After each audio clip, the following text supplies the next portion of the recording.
Audio Jungle. Hi hello నమస్తే and welcome to news 3 people.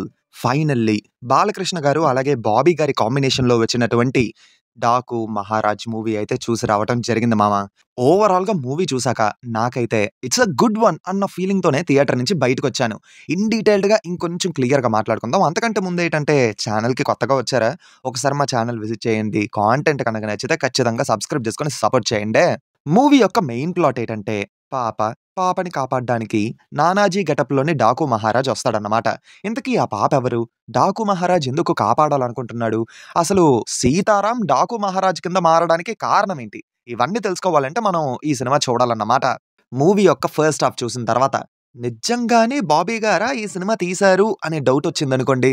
Narration గాని, screen play గాని చాలా టైట్‌గా ప్యాక్ చేసుకున్నారు. ఇంకా బాలకృష్ణ గారికి పడిన ఎలివేషన్స్ అయితే పర్ఫెక్ట్‌గా సెట్ అయ్యాయి అనుకోండి. బట్ ఏంటంటే ఫస్ట్ హాఫ్‌లోని మన టామ్ షైన్ గారు ఇన్వెస్టిగేషన్ చేసే సీక్వెన్సెస్ నాకు కొంచెం 'విక్రమ్' మూవీలోని ఫహద్ ఫాసిల్ గారి ఇన్వెస్టిగేషన్ సీన్స్‌ని గుర్తు చేశాయన్నమాట. అంటే కొంచెం లైట్‌గా సిమిలర్‌గా అనిపించాయి. మేబీ 'విక్రమ్' మూవీలో ఉండే ఆ స్క్రీన్ ప్లేని రిఫరెన్స్‌గా తీసుకొని ఈ స్క్రీన్ ప్లేని డిజైన్ చేశారేమో. బట్ చాలా బాగా అయితే డిజైన్ చేసుకున్నారు. అండ్ బాబీ గారి టేకింగ్ కూడా అద్దిరిపోయింది. నిజంగా బాబీ గారే ఈ సినిమా తీశారా అనే డౌట్ వచ్చిందనుకోండి. అలా ఒక సాలిడ్ ఇంటర్వెల్ బ్లాక్‌తో ఫస్ట్ హాఫ్ అయితే కంప్లీట్ అయ్యింది. టీమ్ ఇంటర్వ్యూస్‌లోని, ఈవెంట్స్‌లోని చెప్పినట్టు ప్రీ ఇంటర్వెల్ నుంచి ఇంటర్వెల్ బ్లాక్ ఈ మూవీకి నిజంగానే బిగ్గెస్ట్ హైలైట్ అని చెప్పాలి. ఇంకా సెకండ్ హాఫ్‌లోని డాకు మహారాజ్ ఎపిసోడ్ అయితే వస్తుంది. ఆ ఎపిసోడ్‌లోని ఎమోషన్ అయితే బాగానే కనెక్ట్ అయ్యింది. కానీ ఎందుకో ఆ ఎపిసోడ్ కొంచెం ఎక్కువగా స్ట్రెచ్ చేశారేమో అని అనిపించింది. ఆ తర్వాత ప్రీ క్లైమాక్స్‌లోని ఒక మంచి ట్విస్ట్ ఉన్నప్పటికీ క్లైమాక్స్ మాత్రం చాలా రెగ్యులర్‌గా క్లోజ్ చేసేశారు. పర్సనల్‌గా నాకేంటంటే సెకండ్ హాఫ్‌లోని డాకు మహారాజ్ ఎపిసోడ్‌ని కొంచెం తగ్గించి బాబీ డియోల్ గారికి అలాగే బాలయ్య బాబుకి మధ్య కొంచెం మంచి సీన్స్ గాని, యాక్షన్ బ్లాక్ గాని డిజైన్ చేసుకొనుంటే ఇంకా బావుండేది కదా అని అనిపించింది. ఎందుకంటే ఇంటర్వెల్ బ్లాక్‌లోని బాబీ డియోల్ గారి రివీల్ ఉంటది చూడండి. అది అద్దిరిపోద్దన్నమాట. దానివల్ల వీళ్ళిద్దరి మధ్య ఒక స్ట్రాంగ్ ఫేస్ ఆఫ్‌నే ఎక్స్‌పెక్ట్ చేస్తాం. బట్ అన్‌ఫార్చునేట్‌లీ క్లైమాక్స్ కొంచెం రెగ్యులర్ వేలో క్లోజ్ చేసేయడం కాస్త డిసప్పాయింటింగ్‌గా అనిపించింది. అండ్ ఈ మూవీకున్న మరో మైనస్ పాయింట్ ఏంటంటే ప్రీ క్లైమాక్స్‌లో పెట్టుకున్న ట్విస్ట్ బానే ఉన్నప్పటికీ most of the part movie ఏంటంటే చాలా ప్రెడిక్టబుల్‌గా వెళ్తూ ఉంటదన్నమాట.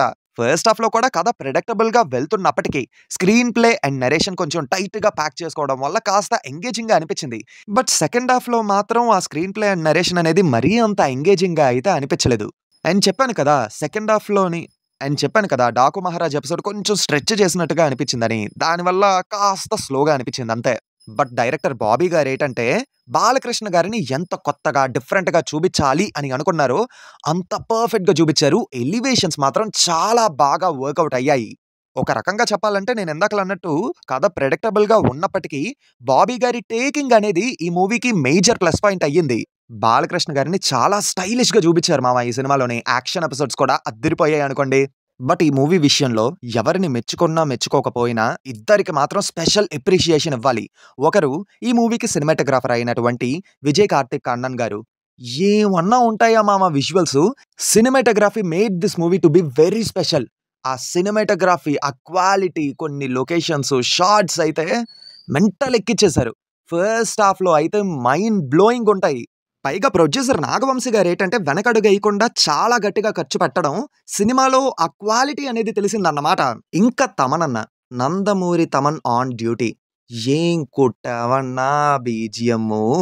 నిజం చెప్తున్నాను. సూపర్ స్టార్‌కి అనిరుద్ ఉంటే బాలయ్య బాబుకి తమనన్నే ఉన్నాడు. బాలయ్య బాబుకి ఆస్థాన మ్యూజిక్ డైరెక్టర్ కింద ఒక పొజిషన్ ఇచ్చేయండి. సెట్ అయిపోద్ది. ఇంక పర్ఫార్మెన్సెస్ పరంగా చూసుకుంటే అందరూ బానే చేశారు. బాలకృష్ణ గారైతే ఈ ఏజ్‌లో కూడా ఆయన ఎనర్జీ, ఆ స్టామినా చూస్తే మెంటల్ ఎక్కిపోద్దనుకోండి. ఇంకా బాబీ డియోల్ గారి క్యారెక్టరైజేషన్ బిగినింగ్‌లో బావున్నప్పటికీ క్లైమాక్స్‌లో బాగా వీక్ చేసేసారని అయితే అనిపించింది. అండ్ మన టామ్ భయ్య క్యారెక్టర్ ఫస్ట్ హాఫ్‌లోనే ఉంటదన్నమాట. మంచి స్కోపే దొరికింది. ఊర్వశి రౌట్ల గారు పాట కోసమే ఉన్నారులెండి. ఇంకా ప్రగ్యా జైస్వాల్ గారికి, శ్రద్ధ శ్రీనాథ్ గారికి కూడా మంచి స్కోపే దొరికింది పెర్ఫార్మ్ చేయడానికి. అండ్ వాళ్ళ రోల్స్ కూడా మంచిగానే అనిపించాయి. సో ఓవరాల్‌గా చెప్పాలంటే it was N good one మామ. ఫ్యాన్స్‌కి అయితే కంప్లీట్ ఫీస్ట్ ఉంటది. రెగ్యులర్ ఆడియన్స్‌కి ఒక మంచి సినిమా చూసిన వైబ్‌తోనే థియేటర్ నుంచి బయటకొస్తారు. మన న్యూస్ 3 పీపుల్ వెర్షన్‌లో చెప్పాలంటే it was N green signal. ఇంతకీ మీరేటి ఈ సినిమా చూసారా? చూసుంటుంటే మీ ఒపీనియన్ కూడా కింద కామెంట్స్‌లో చెప్పండి. అండ్ మర్చిపోకుండా వీడియోని లైక్ చేసి మీ ఫ్రెండ్స్ అండ్ ఫ్యామిలీ మెంబర్స్‌కి షేర్ చేసి మా ఛానెల్‌ని సబ్స్క్రైబ్ చేసుకుంటారని కోరుకుంటున్నాము. మళ్ళీ కొత్త వీడియోతో మీ ముందుకు వచ్చేస్తాము. Until then take care and bye by.